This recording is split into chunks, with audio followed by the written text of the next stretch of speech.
informations. Hein. Alors, les différentes méthodes de détection. On va voir qu'il y en a principalement trois. Il y en a des anciennes aussi, mais j'en parlerai pas. Mais on va parler des principales. Comment peut-on détecter une planète? Alors, indirectement. Rappel de physique, évidemment. Vous savez tous qu'une planète ne tourne pas autour de son étoile, mais c'est que l'ensemble des deux qui tournent autour de leur centre de masse, hein, leur centre de gravité ou barycentre, comme on dit en mathématiques. Hein. Donc, si la planète tourne autour de l'étoile, l'étoile fait quand même un léger mouvement, imperceptible, hein, mais imperceptible à notre œil, mais qui peut être détecté par des instruments de mesure. Hein, vous voyez ici le centre de gravité du système, l'étoile tourne autour de ce centre, la planète tourne autour aussi, alors ça fait un petit mouvement de balourd comme ça. Hein.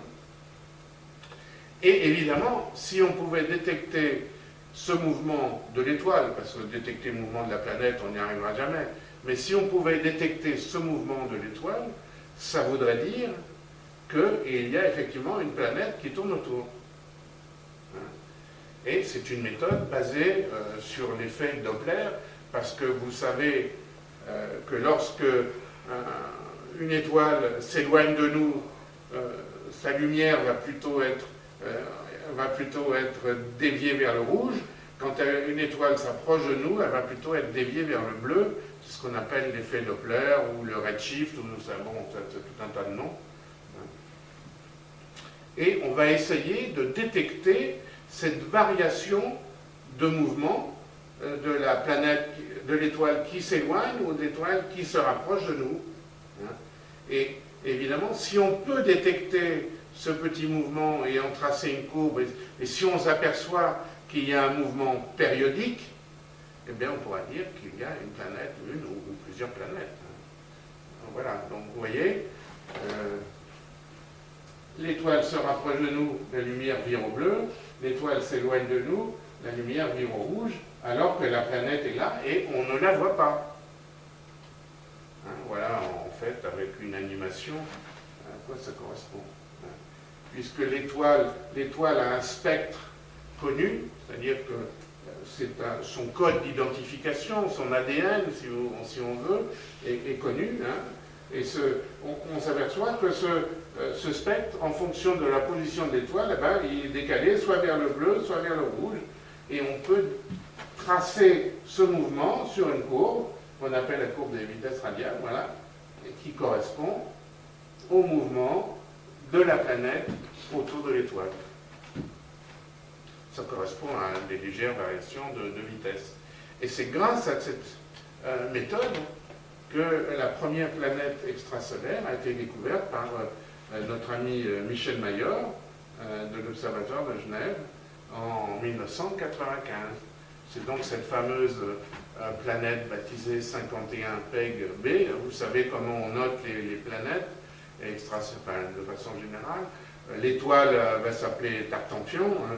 Tartampion A, petit a, ça va être l'étoile, et puis les planètes vont s'appeler Tartampion B, Tartampion C, etc., au fur et à mesure de leur découverte.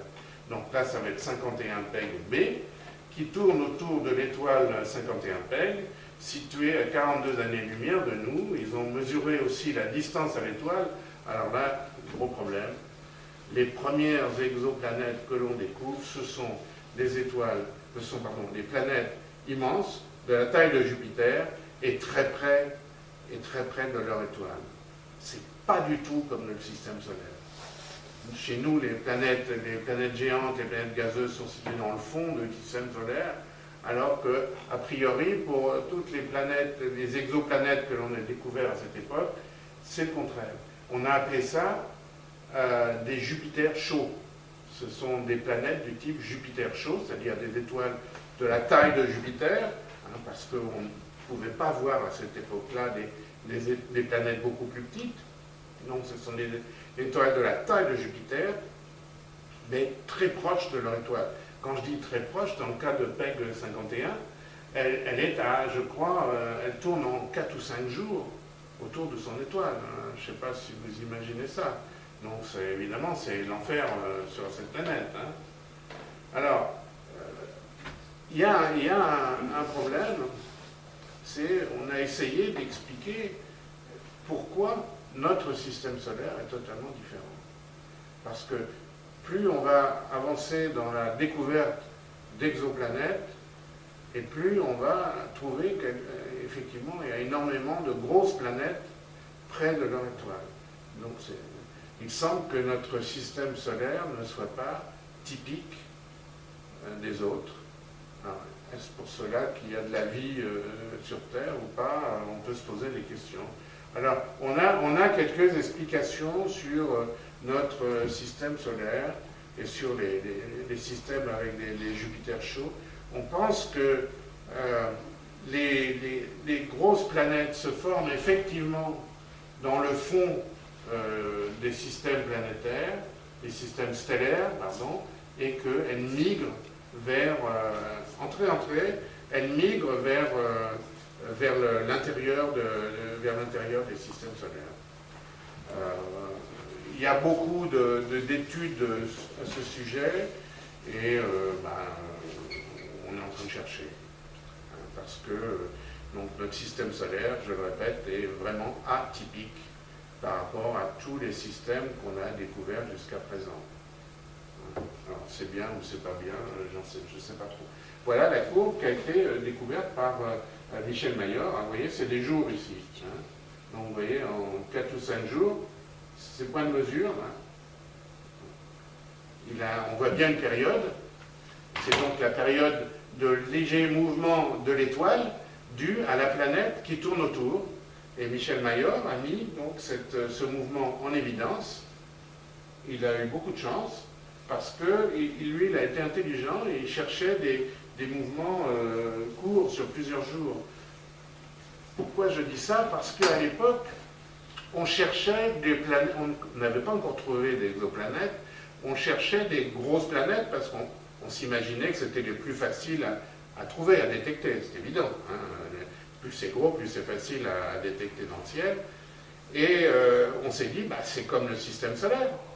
Les grosses planètes, elles sont très loin de leur étoile, c'est donc des périodes de plusieurs années. Donc les Américains, ils faisaient une mesure tous les ans ou un truc comme ça dans les systèmes comme ça. Alors que Michel Mayor, lui, n'avait pas d'idée préconçue.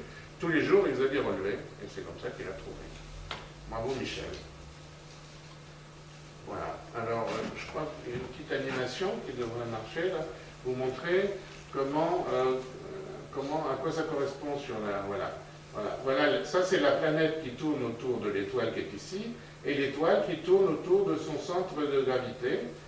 La Terre est là, l'observatoire est là, hein, et puis voilà la courbe des vitesses que l'on détecte. Voilà.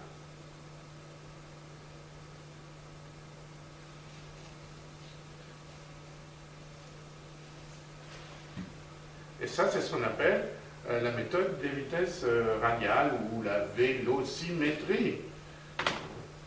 Alors, c'est surtout valable pour des planètes massives proches de leur étoile, hein, car les variations sont mesurables.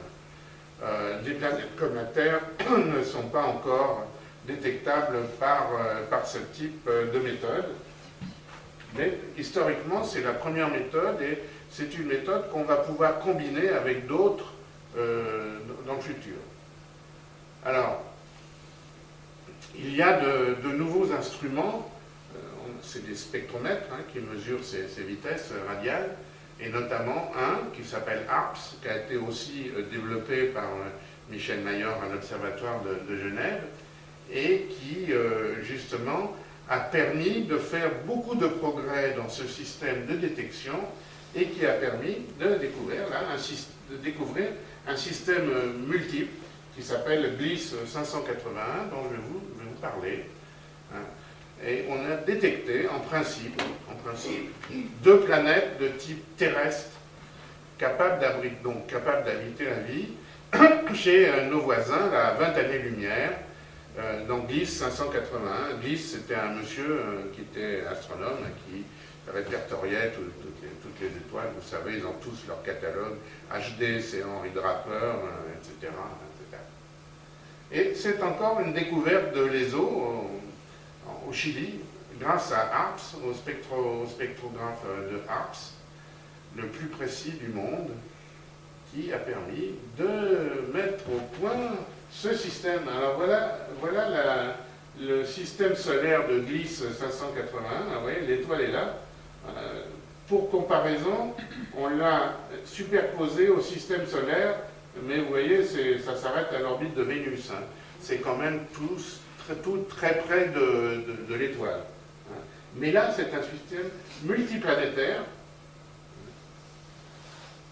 Et l'étoile, alors vous allez me dire, si près du Soleil, de leur Soleil, comment vous pouvez dire que ça peut être des planètes de type terrestre habitable?